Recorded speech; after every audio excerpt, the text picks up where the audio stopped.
بسم اللہ الرحمن الرحیم رب اشرح لی صدری ویسر لی امری واحلل عقدۃ من لسانی یفقہوا قولی۔ داستان انبیاء علیہ السلام آپ نے سنی یکم رمضان سے لے کے کل تک۔ اب جاتے جاتے ہم کچھ حکایات، کچھ داستانیں آپ کی خدمت میں عرض کر دیتے ہیں جتنی بھی دامن وقت میں گنجائش ہے۔ آج آپ ایک حکایت، ایک واقعہ سنیے، اور اس کے آخر میں یعنی ایک بہت دلچسپ واقعہ تو ہے ہی، اس کے آخر میں ایک ایسا نتیجہ بھی کہ جس سے ہر آدمی ریلیٹ کر سکتا ہے، ہر آدمی اس کو اپنے اوپر اس کا اطلاق کر سکتا ہے۔ میں تو اپنی بات کر رہا ہوں، سب سے پہلے میں اپنی ہی بات کر رہا ہوں۔ تو ایک واقعہ تو ہے ہی، لیکن حکایت بھی ہے اور ایک بڑا زبردست لیسن بھی ہے۔ حضرت لقمان حکیم سے متعلق ہے آج کا واقعہ۔ اب اختلاف ہے، ظاہر ہے اس میں بات ہے کہ جناب وہ ان کے ایگزیکٹس کے حوالے سے، بعض روایات کے مطابق حضرت لقمان ایک بادشاہ یا ایک دولت مند آدمی کے ماتحت تھے یا غلام تھے، لیکن آپ کی حکمت و فہم و فراست کے کیا کہنے، حکیم لقمان کہا گیا۔ تو بعض روایات بھی کہتی ہیں کہ اگرچہ غلام تھے لیکن آپ کی حکمت نے، فہم و فراست نے آپ کو اپنے آقا کی نظر میں وہ مقام عطا کر دیا تھا کہ جو کسی درباری کو میسر یا کسی غلام کو میسر نہیں ہوتا۔ کیا مطلب؟ یعنی آپ دیکھیں نا، محبت میں ایک بادشاہ کیا کر لیتا ہے، ہم جو پڑھتے ہیں سنتے ہیں، محبت میں ایک بادشاہ کو جس کو جو بہت پسند آتا ہے اس کو بہت سارا مال و دولت دے دیتا ہے، تو ہم کہتے ہیں بھائی کیا بات ہے بھائی۔ اس سے بھی آگے بڑھ جاتے ہیں، محبت میں بادشاہ کیا کر سکتا ہے، وہ جو ہم قصوں کہانی میں پڑھتے ہیں، اپنی بیٹی کا نکاح کر دیتا ہے، آدھی سلطنت دے سکتا ہے، یہ ہم سنتے ہیں۔ لیکن آپ نے سنا کبھی کہ کوئی بادشاہ اتنا متاثر ہو اپنے کسی ماتحت سے کہ کوئی بادشاہ کسی ماتحت کو یا غلام کو اپنے برابر قرار دے دے، اپنے برابر قرار دے دے؟ ایک قدم اور آگے بڑھتے ہیں۔ آپ نے سنا کوئی غلام، یعنی کیا کوئی اپنے غلام کو، کوئی بادشاہ اپنی ذات پر اتنی فوقیت دے سکتا ہے کہ مثلاً اگر کوئی کھانے پینے تک کا کوئی معاملہ ہو، کوئی پھل، کوئی کھانے پینے کی بھی چیز ہے دربار میں، تو پہلے وہ ماتحت کھائے اور اس کا جھوٹا پھر بادشاہ کھائے؟ یہ آپ نے کیا کہنا ہے بھائی؟ اور یعنی ترتیب یہ ہوتی تھی کہ اگر کوئی کھانے پینے کی چیز ہے تو پہلے حضرت لقمان کھائیں، ماتحت کھائے، پھر بادشاہ کھائے، پھر بادشاہ کا جھوٹا وزیر کھائیں، پھر وزیروں کا جھوٹا باقی درباری کھائیں۔ یہ ہائرارکی تھی۔ یعنی بظاہر تو کہنے کو بڑی عام سی بات ہے کہ بھائی کوئی کسی کا جھوٹا کھا رہا ہے تو کیا ہے، اس میں کیا بات ہے، لیکن یہ ترتیب بتا رہی ہے کہ ایسا لگ رہا ہے کہ قدر و منزلت میں اور ترجیح میں کیا ہے کہ جو وزراء ہیں وہ درباریوں سے بلند ہیں، کیونکہ درباری سب سے آخر میں کھا رہے ہیں نا، تو وزراء درباریوں سے بلند ہیں، جو بادشاہ ہے وہ وزراء سے بلند ہے، اور اس کیس میں ایسا لگ رہا ہے کہ یہ جو ماتحت ہے، جو غلام ہے، یہ بادشاہ سے بلند ہے۔ جی، تو جب بھی کوئی دربار میں آتا یا کوئی دور دراز ملک سے کوئی تحفہ آتا تو آپ کو، حضرت لقمان کو، پہلے وہ پھل کھانے کو دیا جاتا اور پھر اسی ترتیب سے آخر میں درباری کھاتے کہ بادشاہ، پھر وزیر، پھر درباری۔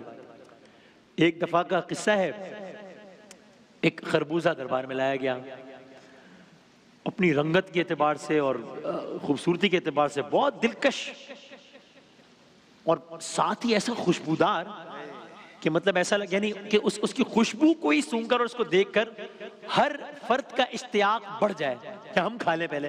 عام مشاہدے میں ہم دیکھتے ہیں نا، کبھی کوئی بہت ہی اچھی ڈش تو پہلے ہم کھا لیں بھائی، لیکن دربار کا اصول تو طے تھا، قاعدہ قانون طے تھا۔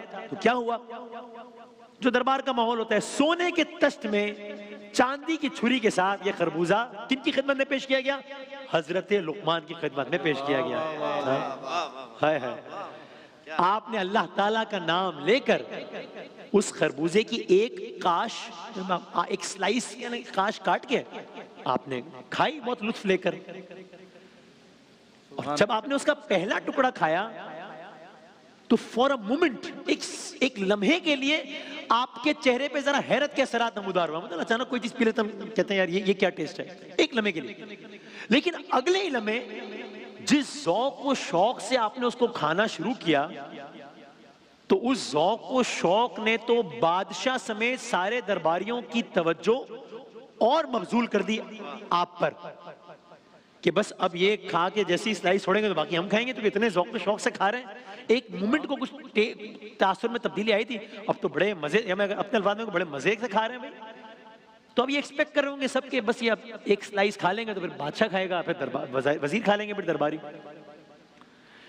لقمان علیہ السلام سونے کا تشت، چاندی کی چھری، ایک سلائس لی، کھائی، ایک لقمہ کھایا، دوسرا لقمہ کھایا، اور ابھی سب ایکسپیکٹ کر رہے تھے کہ یہ تشت آگے بڑھایا جائے گا، اتنے میں بڑا ایک ان ایکسپیکٹڈ کام ہوا. وہ کیا ہوا؟ خلاف توقع انہوں نے اس کی دوسری سلائس بھی کاٹ لی اور پہلے سے زیادہ دل جمعی اور ذوق و شوق سے وہ بھی کھانے لگے. واہ. تو اب وہ ہوتا ہے نا کہ ہم بھی کبھی دیکھ رہے ہوتے ہیں تو بادشاہ اور درباریوں کو ایک لمحے کو حیرت ہوئی کہ وہ لقمان جو ہمیشہ صرف پھل چکھ کر واپس کر دیتے تھے، آج انہوں نے ایک پوری سلائس کھا لیا، وہ دوسری کاش بھی کھا رہے ہیں. کیوں کھا رہے ہیں؟ اور وہ ساتھ ساتھ ہی دیکھ رہے ہیں وہ لگ بھی بڑا خوبصورت رہا ہے، خوشبو بھی بہت ہے. تو اس کے ساتھ ہی خربوزے کھانے کا ان کا اشتیاق بھی اور بڑھ گیا کہ اس کی خوشبو سے جیسے دربار مہک رہا ہو گیا. اب تو سب کو یقین ہو گیا ہوگا کہ جب یہ دوسری سلائس بھی کھا رہے ہیں تو چلو اب کی دفعہ ذرا زیادہ کھا لیا ہے اس دفعہ، لیکن اب یہ 2 سلائس کے بعد آگے بڑھا دیں گے. اس وقت سب حیرت میں پڑ گئے جب سب نے دیکھا کہ دوسری کاش کے بعد انہوں نے تیسری کاش بھی کاٹی. گویا سب دیکھ رہے ہوں گے کہ اب اس کا کیا معاملہ ہے، یہ کاٹنے کے بعد آگے بڑھا دیں گے یا کیا؟ تیسری کاش کاٹنے کے بعد وہ بھی کھانا شروع کر، وہ بھی نوش فرمانا شروع کر دیا. اچھا. اب سب دیکھ کے یہ کیا معاملہ ہو گیا. اچھا چلو اب ٹھیک ہے، تیسری سب کو گویا یقین ہو گیا ہوگا اب یہ چوتھی کاش اب آگے آئے گی. یعنی ہو سکتا ہے باقیوں کو تو امید ہی ختم ہو گئی ہو کہ اب تو خربوزہ رہ کتنا گیا ہے، لیکن بادشاہ کو تو ہوگا کہ چلو اب چوتھی کاش میں کھا لوں گا.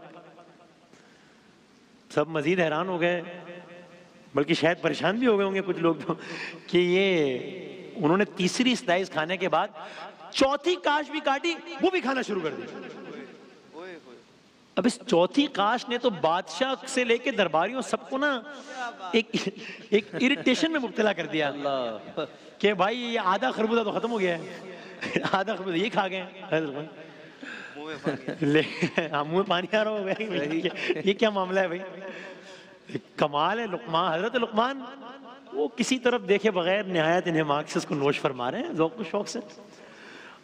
اب ان کے تاثرات تبدیل نہیں ہو رہے، وہ تو شوق سے کھا رہے ہیں، اپنے اللہ میں مزے سے کھا رہے ہیں. یہاں تاثرات تبدیل ہو رہے ہیں. ہو سکتا ہے ہر کسی کے کھانے کے ذوق کے حوالے سے اس کے تاثرات تبدیل ہو رہے ہوں. یہاں تک کہ یہ ہوا کہ اب یہ جو کوفت تھی نا، یہ جو اریٹیشن تھی نا کہ بھائی کیا ہو رہا ہے یہ، اب یہ ہر سلائس کے ساتھ یہ اریٹیشن بڑھ رہی ہے. جبکہ کچھ لوگوں کی اریٹیشن جو ہے نا اب ناراضگی میں بدل رہی ہے، کچھ کی ناراضگی غصے میں بدل رہی ہے. یہاں تک کہ اب میں وقت کم ہے تو ذرا قصے کو تیزی سے آگے بڑھاؤں. اب معاملہ یہ ہوا کہ بھائی اب پورے خربوزے میں اب ایک کاش بچ گئی ہے، بس اب ختم ہو گیا. اب ایک کاش بچ گئی. اب جب صرف ایک کاش بچ گئی تو اب دربار میں جو خربوزے کی پھیلی ہوئی خوشبو تھی نا، اب بادشاہ تو بادشاہ ہے، اب اسے نہیں رہا گیا. بادشاہ سلامت اٹھے، اپنی جگہ سے اپنے تخت سے اٹھے اور انہوں نے حضرت لقمان سے وہ کاش لے لی کاش کہ بھائی اب تو ایک ہی رہ گئی ہے، وہ لے لے. بہت ہو گیا بھائی. تخت سے اٹھا بادشاہ، حضرت لقمان سے وہ کاش لے لی قبل اس کے کہ وہ اس کو بھی کھا جاتے ہیں کہ بھائی اب یہ تو ختم ہی ہو جائے گی تو لے لو. اور دل کے ہاتھوں مجبور ہو کے بادشاہ نے کیا کیا، دل کے ہاتھوں، یا اگر میں کہوں تو پتہ نہیں شاید پیٹ کے ہاتھوں مجبور ہو کے، اب جو پتہ نہیں جو بھی حالت، دل کے ہاتھوں مجبور ہو کے بادشاہ نے فوراً سے، اب دربار سارا منظر دیکھ رہے ہیں کہ خربوزہ ختم ہونے والا تھا، اب بادشاہ سلامت خود اٹھے، انہوں نے لے لیا ہے خربوزہ. اور اب بادشاہ سلامت نے فوراً سے خربوزے کا جو ایک چھوٹا سا ٹکڑا بچ گیا تھا فوراً اپنے منہ میں ڈال دیا، کھا لیا خود. اب سب یہ منظر دیکھ رہے ہیں کہ بادشاہ سلامت نے خربوزہ کھا لیا ہے، لیکن جو اگلا کام ہونے والا ہے اس نے سب کو مزید حیران کر دیا. اب کیا ہوا، جیسے ہی یہ ٹکڑا بادشاہ نے اپنے منہ میں ڈالا، ایک لقمے نے ہی دربار کو ہلا کر رکھ دیا. کیوں بھائی ایسا کیا ہوا؟ جیسے ہی بادشاہ نے ایک لقمہ کھایا ہے، بادشاہ کی حالت غیر ہونا شروع ہو گئی. کیا مطلب؟ اگر میں اپنے الفاظ میں کہوں، اس کو الٹیاں آنا شروع ہو گئی، اس کی طبیعت غیر ہونا شروع ہو گئی. یعنی اس کی طبیعت تھی کہ خراب ہونے، الٹیاں تھی کہ رکنے کا نام نہیں لے رہی تھی. یعنی گویا بادشاہ کی آنکھیں تھی جو باہر آ رہی تھی. اب سے کچھ لمحات پہلے ماحول ذرا مختلف تھا، اب تو سب بہت ہی حیران ہو گئے نا. بادشاہ سلامت کی طبیعت خراب ہو گئی، یہ ایک پریشانی. دوسرا ہے کہ طبیعت خراب ہوئی ہے خربوزے سے، یہ پریشانی. اور تیسرا ہے کہ خربوزہ وہ ہے جو پورا کھا چکے ہیں حکیم لقمان، وہ تو کھا رہے تھے. شاہی حکیم بلائے گئے، بادشاہ کی طبیعت خراب ہوئی، بھائی کسی عام آدمی کی مختلف حربے اپنائے گئے. قصہ مختصر یہ کہ بہت ٹوٹکے ووٹکے جو بھی کرا کے بالآخر بادشاہ کی حالت ذرا نارمل ہوئی. ایک ٹینشن کم ہوئی کہ بادشاہ صاحب کی طبیعت ٹھیک ہو گئی، بادشاہ سلامت کی.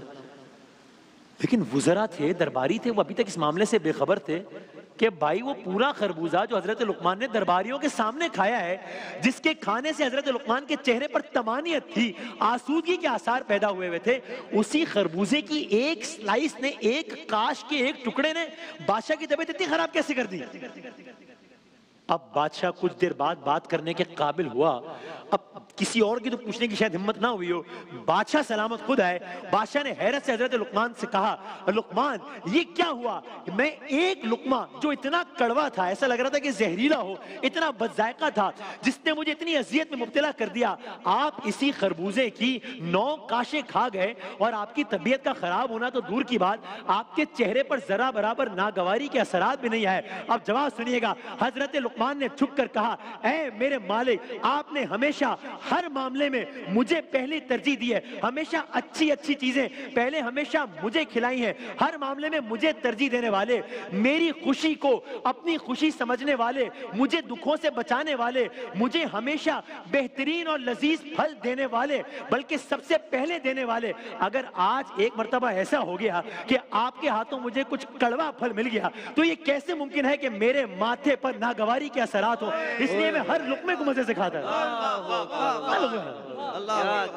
بھائی آپ ہی تو تھے جو مجھے ساری زندگی کیا کیا نہیں دیا آپ نے مجھے، کیا کہنے. آج اگر ایک دن یہ ہو گیا تو آج لقمان فوراً شکوہ کرنا شروع کر دے، آج کیس کی کاش چھوڑ دے کہ نہیں بہت مت مزہ ہے.